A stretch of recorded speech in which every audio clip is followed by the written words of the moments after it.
안녕하세요. 저는 93세 현역 의사 박원석입니다. 93세라고요? 네, 맞습니다.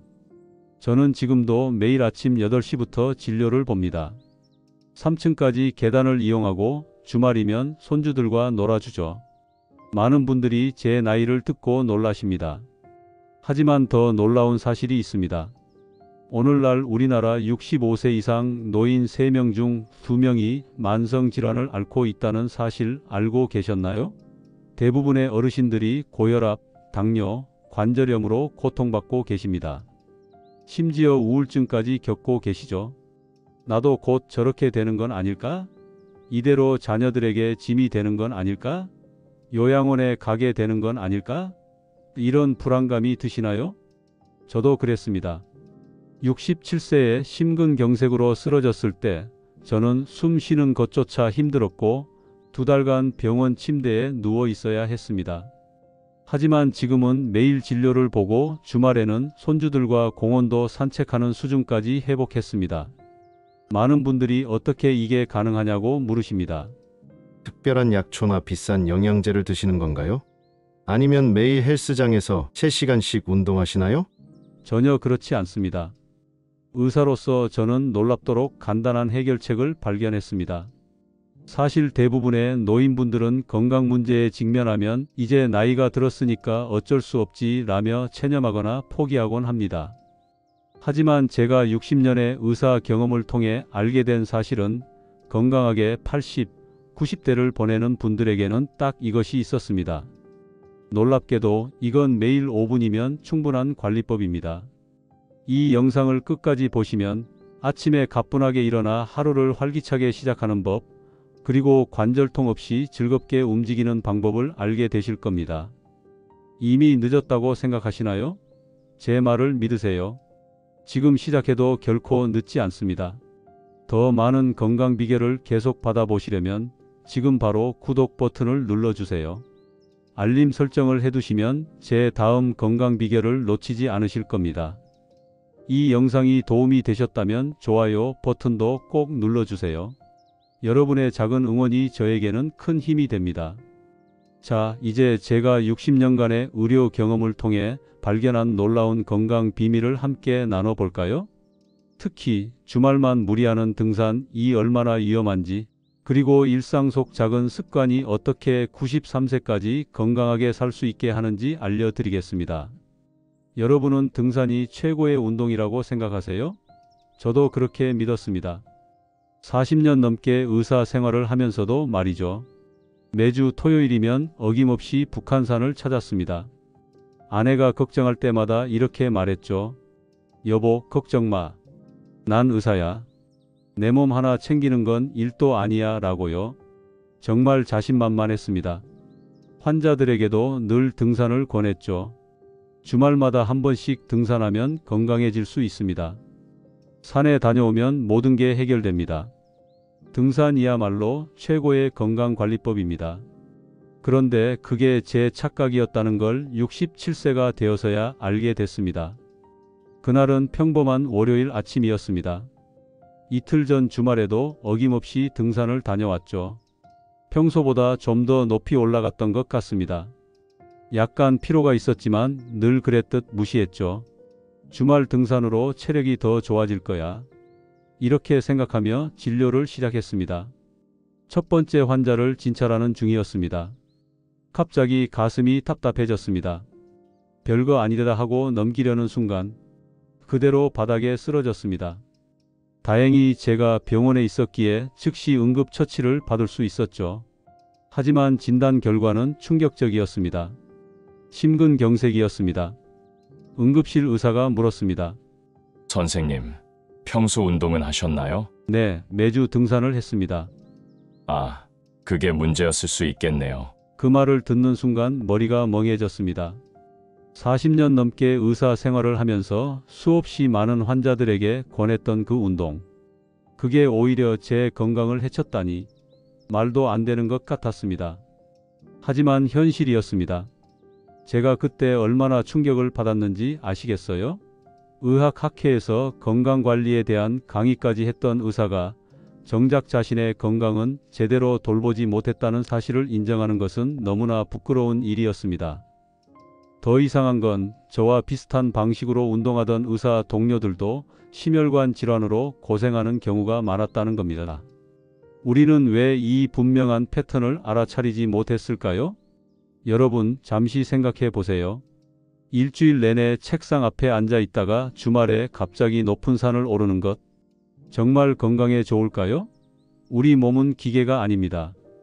갑자기 높은 강도의 운동을 하면 오히려 큰 부담이 됩니다. 특히 나이가 들수록 더욱 그렇죠. 한 달간의 입원 생활이 시작됐습니다. 창 밖으로 보이는 하늘이 그렇게 높아 보였던 적은 없었습니다. 40년 넘게 의사로 살아오면서 처음으로 제가 환자가 된 거죠. 이제 은퇴해야 하나? 앞으로 어떻게 살아야 하나? 자식들에게 짐이 되는 건 아닐까? 이런 생각들이 꼬리에 꼬리를 물었습니다. 밤마다 식은 땀을 흘리며 깨어났습니다. 의사로서 너무나 잘 알고 있었거든요. 심근경색 이후에 삶이 얼마나 힘들어질 수 있는지를. 하지만 그때 우연히 옆 병실에 고이순 할아버지를 만났습니다. 96세의 나이에도 뜨개질을 하고 계시더군요. 손놀림이 젊은 사람보다도 더 정교했습니다. 선생님, 의사신데 어떻게 이렇게 되셨어요? 라고 할아버지가 물으셨습니다. 매주 등산을 했는데. 아, 그래서 그렇군요. 놀랍게도 고 할아버지는 의학을 전혀 공부하지 않으셨지만 저보다 더 명확하게 문제를 짚어내셨습니다. 선생님, 운동이란 건 큰 걸음 한 번보다 작은 걸음 여러 번이 더 좋은 법이지요. 저는 평생 큰 운동한 적이 없어요. 대신 조금씩, 자주, 꾸준히, 이게 제 건강 비결입니다. 조금씩 하는 거지. 큰 거 바라지 말고. 그 말이 제 머릿속을 울렸습니다. 그래요. 저는 지금까지 너무 큰 것만 바라봤던 것입니다. 주말마다 높은 산을 오르며 대단한 성취를 이루려 했죠. 하지만 정작 중요한 건 일상 속 작은 실천이었습니다. 병상에서 책을 읽기 시작했습니다.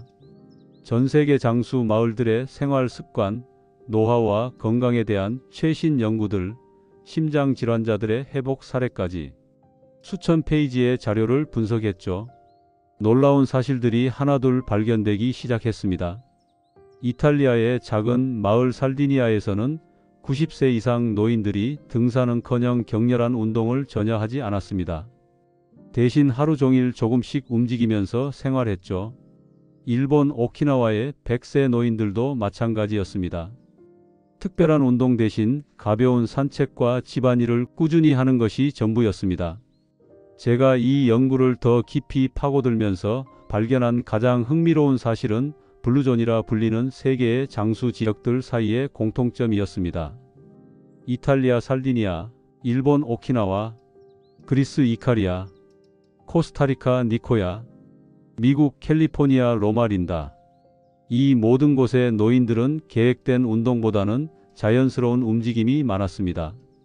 그들은 정원을 가꾸고 손수 요리하며 이웃을 방문하고 집안일을 직접 했습니다. 매일매일 조금씩 움직이는 것이 그들의 생활 방식이었죠. 그리고 가장 충격적인 발견은 심장질환 환자들의 회복률이 가장 높은 곳은 화려한 운동시설을 갖춘 재활병원이 아니었습니다. 오히려 일상적인 활동을 강조하는 소규모 요양시설이었지요. 제 탐구 과정에서 가장 큰 좌절은 처음에는 아무도 제 말을 믿어주지 않았다는 것입니다. 동료 의사들은 그건 과학적이지 않아라고 했고, 심지어 제 환자들 중에는 박 선생님이 요즘 이상한 소리를 한다며 다른 의사를 찾아가는 분들도 있었습니다. 하지만 저는 제가 찾은 진실이 너무나 분명했기에 굴하지 않았습니다. 퇴원 후 저는 직접 실험을 시작했습니다. 먼저 24시간 활동량 측정기를 착용했습니다. 심박수, 혈압, 걸음수를 꼼꼼히 기록했죠. 다양한 활동들이 제 몸에 어떤 영향을 미치는지 하나하나 분석했습니다. 그리고 발견한 놀라운 사실.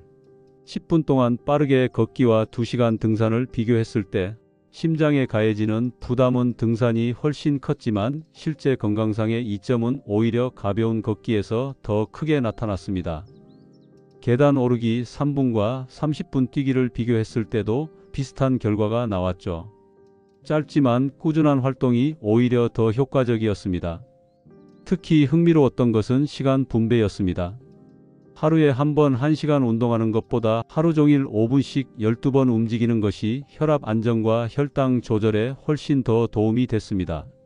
수개월의 연구와 실험 끝에 저는 마침내 건강 장수의 핵심이 되는 몇 가지 간단한 습관을 발견했습니다. 이제 제 60년 의학 경험의 핵심을 응축한 가장 효과적인 건강 비결 중 첫 번째를 공개하겠습니다. 그 첫 번째 비결은 바로 아침 첫 미지근한 물 한 잔입니다. 매우 단순해 보이지만 이것이 제가 발견한 가장 강력한 건강 습관 중 하나입니다. 매일 아침 5시 30분 눈을 뜨자마자 무작정 일어나지 않고 베개에 기대어 천천히 심호흡을 3번 합니다. 그리고 바로 미지근한 물 한 잔을 마십니다. 물 한 잔이 뭐 그리 대수냐 하실 수 있습니다. 하지만 이 물 한 잔이 우리 몸에 미치는 영향은 상상 이상입니다. 사실 이 아침 물 한 잔의 효과를 알게 된 것도 우연한 계기였습니다. 심근경색으로 입원해 있을 때 노인의학 분야에서 세계적으로 저명한 타나카 교수님이 저를 면회 오셨습니다. 그분은 제 상태를 보시더니 의외의 질문을 하셨죠. 박 선생님, 아침에 일어나서 뭘 가장 먼저 하세요? 글쎄요. 화장실에 다녀오고 바로 커피 한 잔을 마시죠. 바로 그겁니다. 커피가 아니라 물이어야 합니다. 그것도 미지근한 물이요. 타나카 교수님은 일본의 장수 지역인 오키나와에서 오랜 연구를 하셨다고 했습니다. 그곳 100세 노인들 사이에서 공통적으로 발견된 습관 중 하나가 바로 아침 첫 물 한 잔이었습니다. 찬물은 위장을 자극하고 뜨거운 물은 식도를 자극합니다. 하지만 체온과 비슷한 미지근한 물은 우리 몸이 가장 편하게 받아들일 수 있는 온도입니다. 특히 아침 공복에 마시는 미지근한 물은 위장을 부드럽게 자극해 자연스러운 장 운동을 돕습니다. 변비로 고생하시는 분들께 특히 좋죠. 타나카 교수님은 미지근한 물이 단순히 소화를 돕는 것을 넘어서 체내 순환과 노폐물 배출, 심지어 세포 재생에까지 영향을 미친다고 설명하셨습니다. 처음에는 반신반의했지만 퇴원 후 직접 실천해 보니 그 효과는 놀라웠습니다. 제가 이 방법을 처음 환자들에게 권했을 때 많은 분들이 그게 무슨 소용이 있겠어요? 라며 의심했습니다. 심지어 한 환자분은 그렇게 간단한 방법이면 왜 진작 알려주지 않았느냐며 화를 내시기도 했죠. 하지만 시간이 지날수록 이 단순한 습관의 힘을 인정하는 분들이 늘어갔습니다. 78세 김미영 할머니는 이 방법으로 20년간 고생하던 불면증을 극복했습니다. 그녀의 말을 직접 들어보세요. 박 박사님이 알려주신 대로 매일 저녁가를 따뜻한 물에 담그고 아침에 미지근한 물 한 잔을 마시기 시작했어요. 처음엔 이런 걸로 뭐가 달라지겠어 싶었는데 일주일 만에 달라지더라고요. 30년 만에 처음으로 약 없이 깊은 잠을 잘 수 있었어요. 특히 놀라웠던 건 김미영 할머니의 혈압 변화였습니다. 20년 넘게 고혈압 약을 복용해 오셨는데 3개월 후 정기검진에서 혈압이 정상 범위로 내려간 겁니다. 담당 의사가 약을 줄이자고 제안할 정도였죠. 이 물 한 잔의 비밀은 체내 수분 균형에 있습니다. 우리 몸은 밤새 호흡과 땀으로 많은 수분을 잃게 되는데 아침 첫 물 한 잔은 이 불균형을 빠르게 회복시키고 신진대사를 활성화합니다. 저는 환자들에게 이렇게 설명합니다. 당신의 몸은 정원과 같습니다. 아침에 물을 주지 않는 정원이 잘 자랄 수 있을까요? 더 놀라운 것은 이 습관이 가져온 심리적 변화입니다. 많은 환자들이 물 한 잔으로 시작해 다른 건강 습관도 자연스럽게 형성하게 되었다고 말합니다. 작은 성공이 더 큰 성공으로 이어지는 선순환이 만들어진 것이죠. 미국 스탠포드 대학의 연구에 따르면 아침 수분 섭취는 인지기능 향상에도 도움이 된다고 합니다. 물 한 잔으로 시작하는 아침은 그날의 집중력과 기억력을 높이는 데 기여한다는 거죠. 저도 아침 진료를 시작하기 전 반드시 이 습관을 지킵니다. 93세인 지금까지도 복잡한 의료 차트를 기억하는데 어려움이 없는 것도 아마 이 덕분일 겁니다. 두 번째 중요한 습관은 식사법입니다. 많은 분들이 건강을 위해 특별한 음식을 찾으시는데 사실 가장 중요한 것은 방법입니다. 저의 식사 습관에 대한 관심은 심근경색 후 회복 과정에서 시작되었습니다. 당시 병원 식단은 영양학적으로 완벽했지만 왠지 만족감이 없었습니다. 배는 부르지만 뭔가 채워지지 않는 느낌이었죠. 그때 우연히 읽게 된 책에서 음식은 어떻게 먹느냐가 무엇을 먹느냐보다 중요할 수 있다는 내용을 접했습니다. 그 시점부터 제 자신을 대상으로 실험을 시작했습니다. 같은 음식을 다른 방식으로 먹었을 때 혈당, 소화, 포만감이 어떻게 달라지는지 기록했죠. 그리고 발견한 것이 바로 20번 씹기의 놀라운 효과였습니다. 저는 한 입 먹을 때마다 20번씩 씹습니다. 처음에는 일부러 숫자를 세야 했지만 이제는 자연스럽게 그렇게 됩니다. 식사는 반드시 앉아서 합니다. TV나 스마트폰을 보면서 먹지 않습니다. 그리고 식사 중간중간 물을 한 모금씩 마십니다. 이 방법을 처음 시도했을 때의 어려움을 아직도 기억합니다. 평생 빨리 먹는 습관이 있었던 저에게 한 입에 20번 씹기는 정말 지루하고 인내심을 요구하는 일이었습니다. 첫 주에는 5번, 그 다음 주에는 10번, 그렇게 조금씩 늘려가다 보니 결국 20번까지 도달할 수 있었습니다. 가장 놀라웠던 변화는 식사량이었습니다. 같은 양의 음식을 먹어도 천천히 씹으면 훨씬 더 빨리 포만감을 느끼게 되었습니다. 심근경색 이전에는 큰 그릇 밥을 뚝딱 해치웠지만 이 습관을 들인 후로는 절반의 양으로도 충분히 만족스러워졌습니다.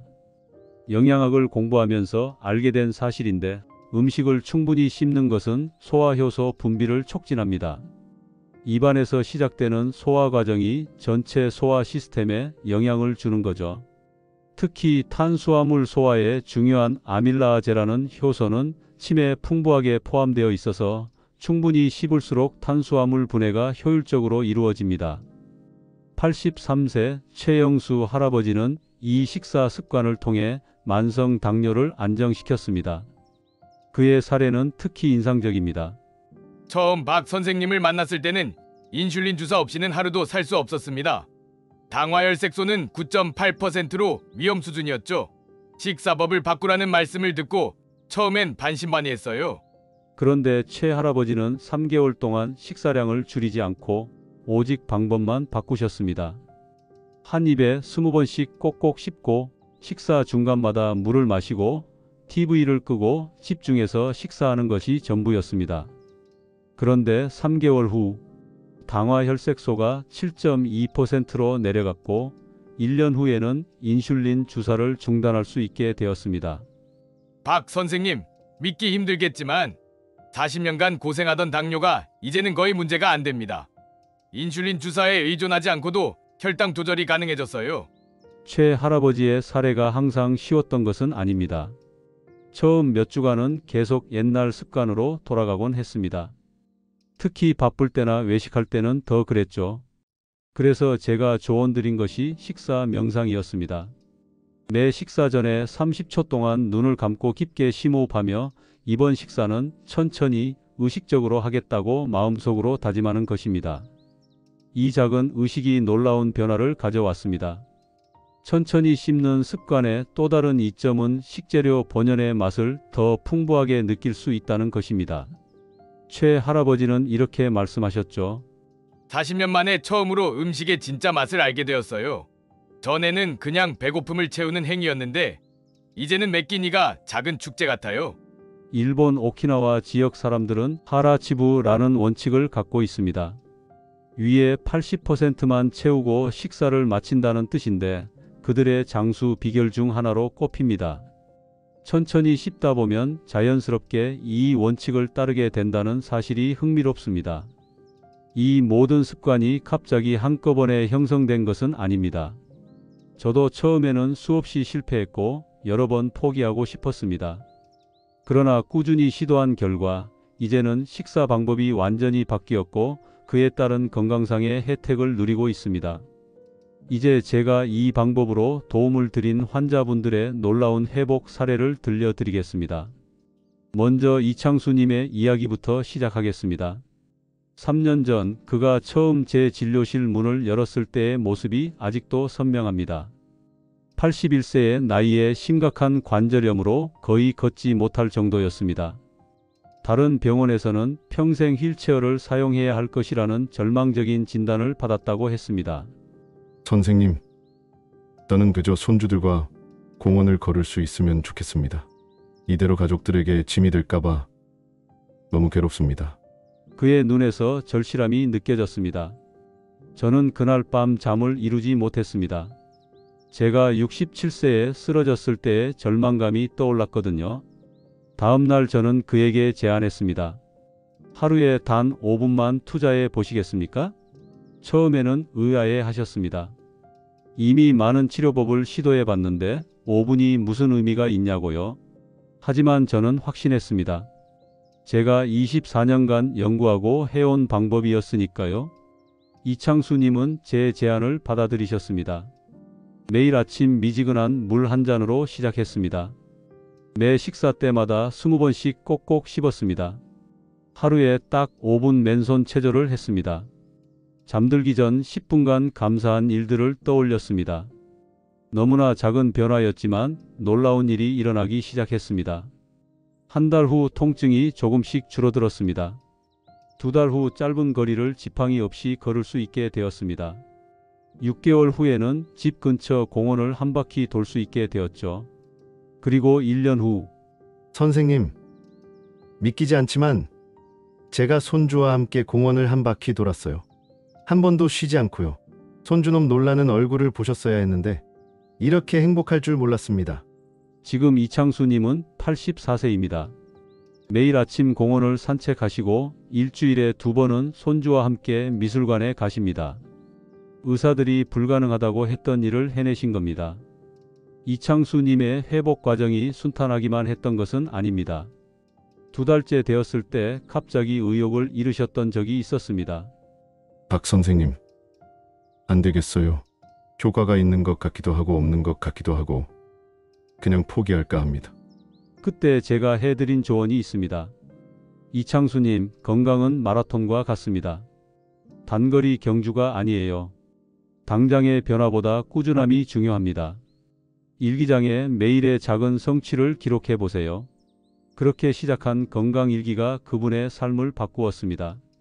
처음에는 오늘 아침 통증 약 없이 잠에서 깼다 같은 작은 변화를 기록하셨고, 나중에는 오늘 5분 동안 서 있을 수 있었다, 오늘 처음으로 지팡이 없이 화장실에 다녀왔다 등의 성취를 차곡차곡 쌓아가셨습니다. 이런 작은 성공의 경험들이 그분에게 지속적인 동기부여가 되었지요. 두 번째는 정분이 할머니의 이야기입니다. 78세의 나이에 우울증과 불면증으로 10년을 고생하셨던 분입니다. 밤마다 수면제를 드셔야 했고 낮에는 늘 피곤해서 제대로 활동하지 못하셨죠. 이제 인생은 끝났어요. 그저 죽기만을 기다리고 있답니다. 처음 만났을 때 하신 말씀입니다. 그런데 지금 정분이 할머니를 보신다면 그때의 그분이라는 상상도 못하실 겁니다. 정분이 할머니의 변화는 아침 루틴에서 시작됐습니다. 매일 아침 5시 30분 미지근한 물 한 잔으로 하루를 시작했습니다. 그리고 창가에서 10분간 스트레칭을 하셨죠. 마지막으로 작은 화분에 물을 주는 것으로 아침 루틴을 마무리했습니다. 처음에는 힘들어 하셨습니다. 하지만 일주일, 보름, 한 달, 시간이 지날수록 놀라운 변화가 찾아왔습니다.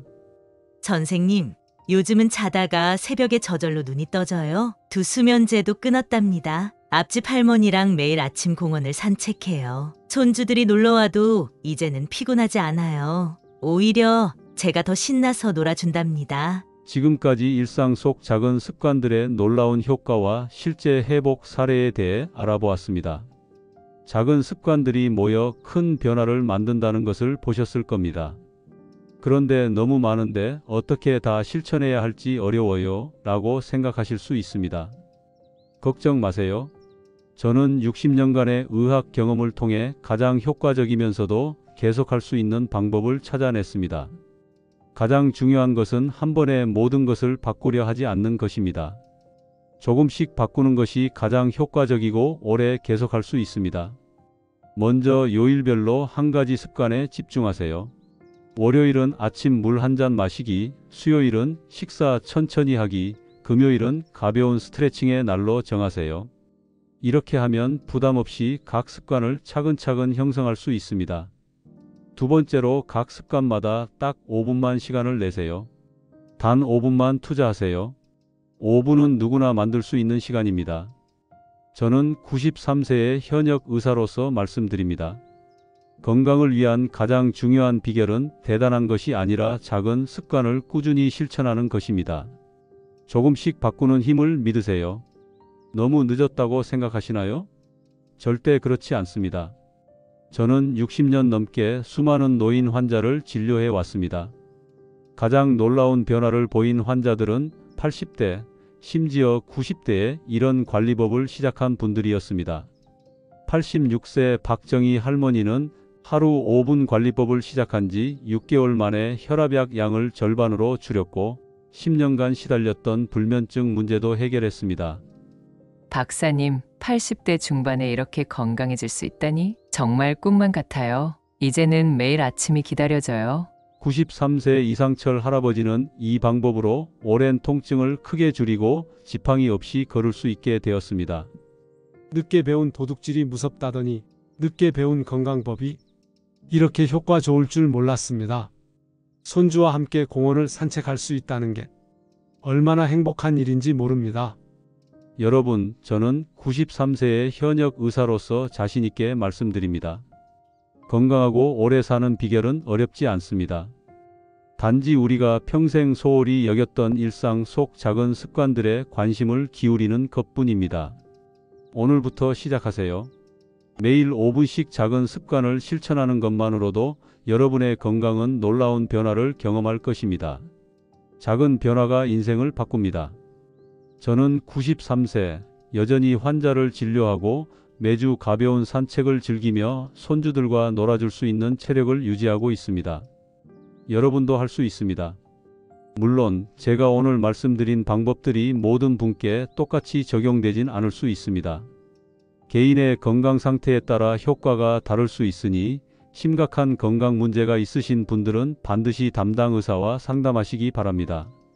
이 영상이 도움이 되셨다면 좋아요와 구독, 그리고 주변 분들에게도 꼭 알려주세요. 다음 영상에서는 나이 들어도 기억력을 지키는 방법에 대해 알려드리겠습니다. 오늘도 건강한 하루 보내세요.